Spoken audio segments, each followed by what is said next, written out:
ပရိသတ်များလုံးပဲမင်္ဂလာပါရှင်။ကျွန်မဒီနေ့တင်ဆက်ပေးမယ့်သတင်းကတော့အင်းဝအချုပ်ဆိုင်အမှုနဲ့ပတ်သက်ပြီးရန်ကုန်တိုင်းရဲတပ်ဖွဲ့မှူးကိုပါအရေးယူရန်လိုအပ်ကြောင်းရှေ့နေဦးရောဘတ်ဆန်းအောင်ကပြောကြားဆိုတဲ့သတင်းကိုတင်ဆက်ပေးမှာပါ။ရောချင်းငွေဖြင့်သာဖြည့်ရှင်းခဲ့တဲ့အင်းဝအချုပ်ဆိုင်အမှုနဲ့ပတ်သက်ပြီးလူ့အခွင့်အရေးကော်မရှင်ကိုတရားစွဲဆိုမှုပြုလုပ်တော့မှာဖြစ်ပါတယ်။၎င်းမှုမှာလူ့အခွင့်အရေးကော်မရှင်ကိုဆွဲဆိုရန်ရှေ့နေဦးရောဘတ်ဆန်းအောင်ကဆောင်ရွက်ထားသည့်အပြင်လူ့အခွင့်အရေးကော်မရှင်ကအင်းဝအချုပ်ဆိုင်အမှုကိုရန်ကုန်တိုင်းရဲတပ်ဖွဲ့မှူးထံ29ရက်6လ2016ကတင်ပြခဲ့ပြီးရက်ပေါင်း30အတွင်းအကြောင်းပြန်ရန်အတည်ပြုခဲ့တော်လဲ22ရက်8လ2016မှာသာအကြောင်းပြန်ခဲ့တဲ့အတွက်အမှုထိန်ချမှုအနေနဲ့ရန်ကုန်တိုင်းရဲတပ်ဖွဲ့မှူးကိုပါအရေးယူရန်လိုအပ်ကြောင်းဦးရောဘတ်ဆန်းအောင်ကပြောကြားခဲ့ပါတယ်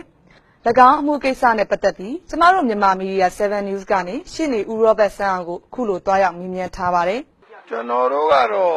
ပုံမှန်ကိုတက်လို့မရဘူးပေါ့နော်ရှင်းနေရတရားရုံးကပဲသူကပုံမှန်တိတက်သွားမှာကျွန်တော်တို့ကဒီလူမျိုးနဲ့လူ့ခွင့်ကော်မရှင်ကကျူးလွန်နေဆိုတဲ့ပြစ်ချက်တွေကိုကျွန်တော်ထောက်ပြမယ်။အဲ့ဒီထောက်ပြတာနဲ့အတူဒီသမရစီမှာတရားစွဲဆိုခွင့်ပြုမိတ်ဒီတောင်းခံထားတဲ့အချိန်မှာလည်းကျွန်တော်တင်ပြတာရှိတယ်။အဲ့ဒီဟာတွေအရာတရားသူကြီးကပုံမှန်တာတော့မယ်။အဂတိလိုက်စားမှုရတတ်မယ်56 59တော့မူခင်းတင်ကြမှုအပြင်းထန်နာကျင်စေမှုတွေမှာအကျုံးဝင်အသက်ဆိုင်တဲ့မူခင်းတင်ကြမှုတွေအဲ့တော့သူတို့အဲ့ဓာတွေကအရေးယူမှာပါနော်ပုံမှန်ကတော့များမယ်အဲ့လူတွေကတကယ်လို့အဲ့ဒီပုံမှန်တွေအရာတွက်လိုက်မယ်ဆိုရင်လေထောင်တာကတော့တိတ်တော့မရှိပါဘူးနှစ်40 50လောက်ပဲရှိမှာပါဒါတို့လည်းထောင်အတွေ့အကြုံနဲ့နီးစပ်သွားတာပေါ့ဘာလို့ဆိုတော့တို့ကမေတ္တာတရားနဲ့ဖြည့်ရှင်းတယ်လို့ပြောတော့မေတ္တာတရားရဲ့ခိုလုံရစခန်းရှိတာကအင်းစိန်တော်ရနရသိန်းပဲဖြစ်တယ်တို့အဲ့ဒီမှာတို့တရားထိုင်လို့ရပါတယ်မဆုံးချုံဘူးဥသောဝင်းဆိုရင်သူညွန့်ကျိုးဘွားတော့အကျဉ်းသားတွေအပေါ်မှာရဲရဲဆက်ဆက်ပြုမှုထားတဲ့ဟာတွေကိုအခုတင်ပြသောကံပဲ့တင်တဲ့တင့်တံပြန်၍လာမည်ဆိုတဲ့စကားတိုင်းသူ့စီကိုလာတာပါနော်သူများကနေပြီးတော့ကြံဖန်ပြီးတော့လှုပ်တာမဟုတ်ပါဘူးဒါသူတာဝန်ရှိပြီသူနဲ့ဥသောဝင်းနဲ့ကြားဖို့ဆွဲပြီးပြောကြရတော့မယ်ဥသောဝင်းကဒီမှာဒီမိုကရေစီဂျာနယ်မှာသူပါသွားပြီစကုစမရာသူတို့ကရန်ကုန်တိုင်းရဲတပ်ဖွဲ့မှူးစီကို29ရက်6လ2016မှာစာပို့တယ်အကြောင်းကြားတယ်ရပောင်း30တွင်ပြန်ကြပါလို့ပြောတယ်ဟောပြန်ကြတာကရပောင်း30ကျော်ပြီး22ရက်8လ2016ကျမှပြန်ကြတယ်လို့ပြောတယ်ဟုတ်ပြီအဲ့ဓာတွေကပြန်ကြတာမပြန်ကြတာတပိုင်းတာရန်ကုန်တိုင်းရဲတပ်ဖွဲ့မှူးဟာအင်မတန်ကြီးမားတဲ့ရာဇဝမှုကြီးတွေဖြစ်နေတာကို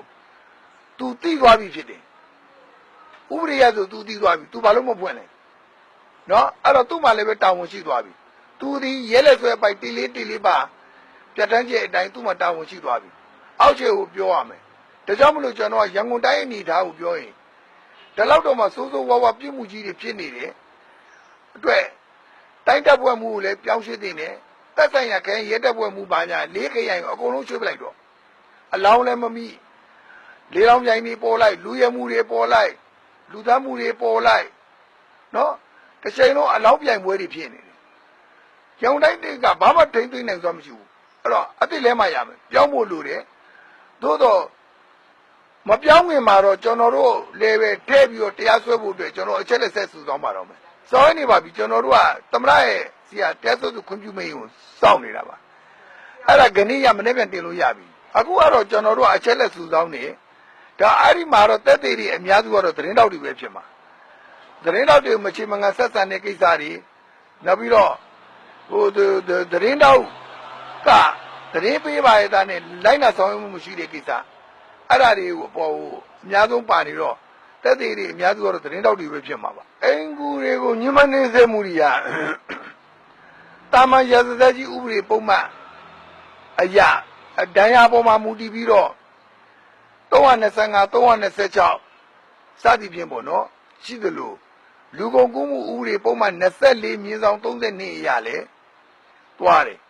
အဲ့တော့325ရာဆို9နှစ်326ရာဆိုတသက်ရုံးတည်သွားတယ်လူကုန်ကူးမှုဥပဒေပုံမှန်24ရာဆိုရင်အနည်းဆုံး10နှစ်အများဆုံးတောင်တန်းအနည်း20ဒီနေရာမှာတစ်ခုဖြစ်နေတဲ့ပြဿနာကစင်းရဲသားနင်းပြအိမ်အကူတွေနဲ့ပတ်သက်ရင် နစ်နာမှုကိုရဲစခန်းကိုတိုင်လီတိုင်းရဲစခန်းကမျက်ွယ်ပြူတယ်ကလေးတဲ့ငယ်ဥပဒေပုံမှန်66ဂါကြီးရဲ့ဟာဆိုတာတောင်းတ2နှစ်ရှိတယ်ရဲရေးပိုင်နေဒါပေမဲ့ရဲအဖွင့်မပေးတဲ့အတွက်လူမှုဝန်ထမ်းဦးစီးဌာနကတရားရုံးမှာကိုယ့်ဘာသာကိုယ်သွားဥတိုက်လျှောက်ရတယ်နော်ဒါကတေခံဘက်ကိုတက်တာအောင်လုပ်တာအခုအိမ်ဘော်တွေနဲ့ပတ်သက်ရင်ရဲစခန်းတွေကမှန်မှန်ကန်ကန်နဲ့အမှုဖွင့်မပေးဘူးကျွန်တော်တို့ကအိမ်ဘော်တွေဘက်ကိုကြီးလိုက်ပြောနေတာမဟုတ်တချို့အိမ်ဘော်တွေလည်းဘက်ကလည်းအိမ်ပွဲသားတွေနဲ့ပေါင်းပြီးအိမ်ရှင်တွေကိုငွေညစ်တာတွေကိုကျွန်တော်ကိုယ်တိုင်ဖြည့်ရှင်းပေးရတာရှိတယ်နော်သို့တော့တကယ်တန်ရတန်ချက်နဲ့တကွာတင်ပြလာပြီဆိုရင်တော့ရဲကစင်းရဲချမ်းသာမရွေးအိမ်ဘော်ကိစ္စကိုတိတိယောက်လုပ်စီခြင်းတယ်အခုရဲတွေကနှာစီးနေကြတယ်ဖြစ်ပြီဆိုမှအဖေကပါအမေကပါကြီးတော့ကပါနဲ့ဖြစ်နေတယ်နော်မဖြစ်ခင်မှာရဲတွေနှာစီးကောင်းနေတယ်ကလေးတဲ့ငယ်ဥပဒေအရဆိုရင်တော့အဲ့ဒီကိုင်းကရှင်ကလေးငယ်ကစန္ဒရှိတယ်ဆိုရင်ဥပဒေနဲ့အညီအဲ့ဒီကလေးကိုအလုပ်ပေးလို့ရတယ်သို့တော့လူကြီး8နာရီဆိုတော့ကလေးက4နာရီပဲနောက်တော့ပညာသင်ပေးရမယ်နော်ဒီလိုအပ်တဲ့ကျမ်းမာရေးလေ့ကျင့်မှုဘာညာစာအကုန်ပေးရမယ်လက်လွတ်စပယ်အခုကဟို gas မီးနဲ့တိုးလိုက်ဓာတ်နဲ့မွန်းလိုက်တလားနှာခေါင်းကကြီးနဲ့ပြတ်လိုက်နော်အရင်တိုင်းတော်မိစ္ဆာဒိဋ္ဌိတွေအပြုမှုမျိုးတော့မလုပ်ရဘူးဗျကလေးတဲ့ဥပဒေမှာပြဋ္ဌာန်းထားပါတယ်ဥပဒေနဲ့အညီတဲ့ကလေးရဲ့စန္ဒရှိရင်တော့အလုပ်လုပ်ခွင့်ပေးရမယ်သို့တော့4နာရီပဲတနေ့လုံးတော့ဦးမနဲ့မိုးလင်းအဲ့မိုးချုပ်တကောင်ရန်တိခိုင်းလို့မရဘူးအနေနဲ့ပြောချင်တာကတော့ရက်ွက်တိုင်းလမ်းတိုင်းမှာယာယီမှုလို့ဆယ်မှုလို့ရှိတယ်အဲ့ဒီပုံကိုယ်ကြီးကလည်းကိုယ့်မျိုးနဲ့ရက်ွက်တဲမှာအိမ်မော်ထားတဲ့ကိစ္စတွေကိုစီစစ်တဲ့နေမှတ်တမ်းပြုတဲ့နေနောက်ဗမာပြည်မှာဖြစ်ခဲ့နေတာကအိမ်ဘော်တွေနဲ့ပတ်သက်တဲ့အိမ်ဘော်အိမ်ရှင်ဟိုနှစ်ဖက်စလုံးကိုညီညွတ်မြတ်တာစွာကျင့်သုံးနိုင်မဲ့ဥပဒေပြဋ္ဌာန်းချက်မရှိဘူးအဲ့ဒါကျွန်တော်တို့အားနေချက်ပဲတဘောကပြောရင်တော့အခုကဆေးမီတို့နဲ့ကူနေရတာနော်အဲ့ဒါအားနေချက်ကြီးအဲ့တော့လွတ်တော်ကအခုအရေးကြီးအဆိုတင်သွင်းပြီးဆောင်ရွက်ကြသလိုအဲ့ဒီဥပဒေကိုလည်းအမြန်ဆုံးပြဋ္ဌာန်းဖို့လိုတယ်ပြည်သူတွေကလည်းဖြစ်လာရင်မကြောက်ပါနဲ့မယွတ်ပါနဲ့